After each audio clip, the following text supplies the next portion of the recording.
Hello friends, ഇന്ന് ഞാനിവിടെ try ചെയ്യാൻ പോകുന്നത് ഒരു ചിക്കൻ ഫ്രൈ ആണ്. My name is Salan. Welcome to my channel.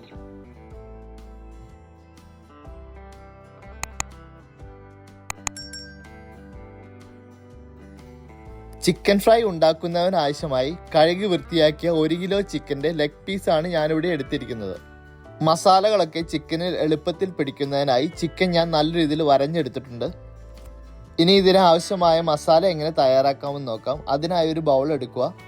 അതിലേക്ക് 2 ടേബിൾ സ്പൂൺ മുളക് പൊടി, 1 teaspoon garam masala, 1 table spoon കുരുമുളക് പൊടി, 1/4 ടീസ്പൂൺ മഞ്ഞൾപ്പൊടി, 1 ടേബിൾ സ്പൂൺ മല്ലിപ്പൊടി, 1 ടേബിൾ സ്പൂൺ ഇഞ്ചി വെളുത്തുള്ളി പേസ്റ്റ്, ഒരു പകുതി നാരങ്ങ പിഴിഞ്ഞത്, 2 ടേബിൾ സ്പൂൺ ഇഞ്ചി വെളുത്തുള്ളി ചുവന്നുള്ളി വറ്റൽമുളക് ചതച്ചതും കൂടി ചേർക്കുക.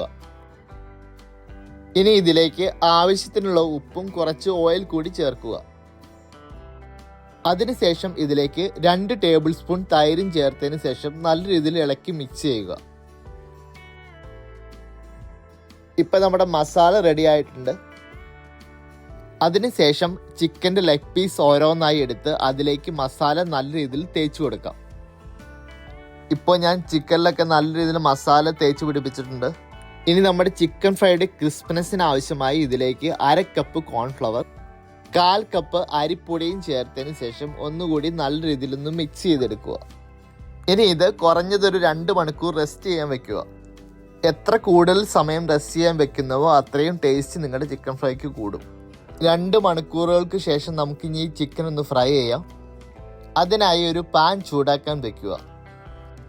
പാൻ ഒന്ന് ചൂടായി വരുമ്പോൾ അതിലേക്ക് 250 ml ഓയിൽ ഒഴിക്കുക.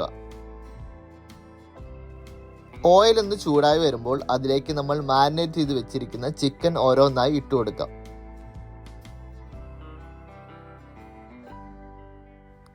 ഇപ്പം നമ്മുടെ ചിക്കൻ്റെ ഒരു സൈഡ് ഫ്രൈ ആയി വന്നിട്ടുണ്ട്. ഇനി നമുക്കിതൊന്ന് മറിച്ചിട്ട് കൊടുക്കാം.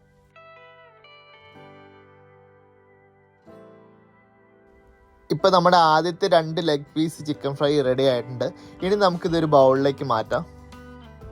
ഇതുപോലെ തന്നെ ബാക്കിയുള്ള ചിക്കനും കൂടി നമുക്ക് ഫ്രൈ ചെയ്തെടുക്കാം. ഇപ്പം ഞാൻ ചിക്കനൊക്കെ നല്ല രീതിയിൽ ഫ്രൈ ചെയ്ത് മാറ്റി വെച്ചിട്ടുണ്ട്. ഇനി നമുക്ക് ഈ ചിക്കൻ ഫ്രൈയുടെ മുകളിൽ ഇടാനായിട്ടൊരു മസാല തയ്യാറാക്കാം.